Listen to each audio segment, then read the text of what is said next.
Hello, my dear people. It's so good to be here again. Thank you so much for tuning in. It's so funny. Yeah, there is fire on the mountain. Yeah, and nobody seems to be on the run. Yeah, my dear people, there's fire on the mountain. Remember that the Vice President, Yemi Osibanjo, is actually running. He has plans of running for the post of the president in 2023. And remember that the president also have set out a committee to probe everyone in his administration, that wants to run or have any intention of running for that post come 2023. Now, President Yemi Osibanjo is doing something that could I say is against the president, or could I say is doing something to protect himself? Well, let's find out in this report. So stay tuned, guys. Don't forget, this is Apple Line Media. We give you the most trending, the most recent, updated, reliable happenings in Nigeria and all over the world. So stay tuned, guys. Don't forget to subscribe. Don't forget to give this video a thumbs up. And don't forget to hit that notification bell so you get updated anytime we drop a new video. All right, dear friends, let's not waste much time. Let's dive right into the report of the day. Yeah, President 2023 presidency Osebanjo out to procure immunity against persecution. A coalition of Iowa civil society groups on Sunday cautioned the ruling All Progressive Congress APC and Nigeria's electorate against the presidential ambition of Vice President Yemi Osibanjo. Professor Yemi Osibanjo is currently contesting the 2023 presidential ticket of the APC and to subsequently become the next president of the Federal Republic of Nigeria. But the Ariwa group, at a press briefing in Abuja, alleged that Osebanjo was contesting for president to continue enjoying immunity against persecution after 2023.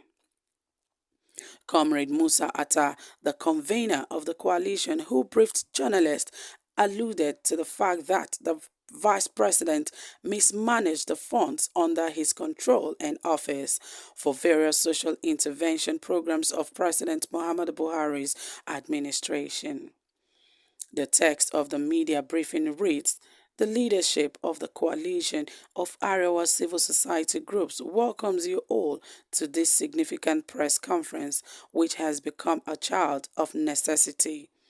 Given the recent clamor for the Vice President Yemi Oshibanjo to vie for the highest political office in the country, as a group representing a vast interest of critical stakeholders in northern Nigeria and some other parts of the country, we are constrained to lend our voice to an ambition we consider misplaced and against the interest of the generality of Nigerians in our quest for sustainable growth and development.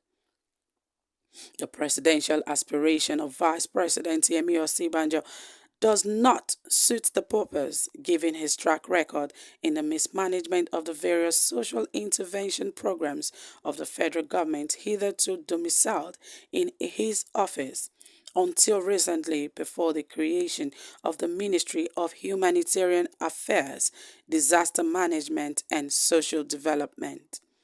It is instructive to ask questions about how Vice President Kemi Osibanjo managed the National Social Investment Program (NSIP) intended to tackle poverty and hunger across the country. For the records, the suite of programs under NSIP focuses on ensuring a more equitable distribution of resources to vulnerable populations, including children, youth, and women, under the supervision of the Office of the Vice President. The N-Power Program, Conditional Cash Transfer Program, Government Enterprise and Empowerment Program, the Homegrown School Feeding Program, and the Trade Money Empowerment Scheme were all intended to bring succor to the vulnerable groups in the country. Therefore, it is curious how such laudable initiatives were mismanaged by the office of the Vice President, which warranted the President to create a new ministry and transfer the responsibility of managing these programs to the Ministry of Humanitarian Affairs, Disaster Management and Social Development. What Nigerians might be aware of is that under the supervision of Vice President Yemi Osibanjo, the National Social Intervention Programs became became an avenue for corrupt enrichment by the Vice President and his cronies. They diverted funds meant for the vulnerable groups to private pockets. The hissed committee by the Vice President and his cronies in implementing the programs is quite despicable and a shame, given the multitude of evidence pointing to gross mismanagement and abuse of office. Therefore, it is unimaginable for the Vice President to indicate interest to rule this country. The implication of Yemi Osibanjo's presidency in Nigeria is that the country's resources would be diverted to private pocket, most brazenly as we saw in the NSIP. We must recall that in November of 2018, the House of Representatives Committee on Emergency and Disaster Preparedness indicted Vice President Yemi Osibanjo in his report, accusing him of illegally approving the 5.8 billion naira Northeast Intervention Fund, which was mismanaged by the National Emergency Management NEMA under his watch.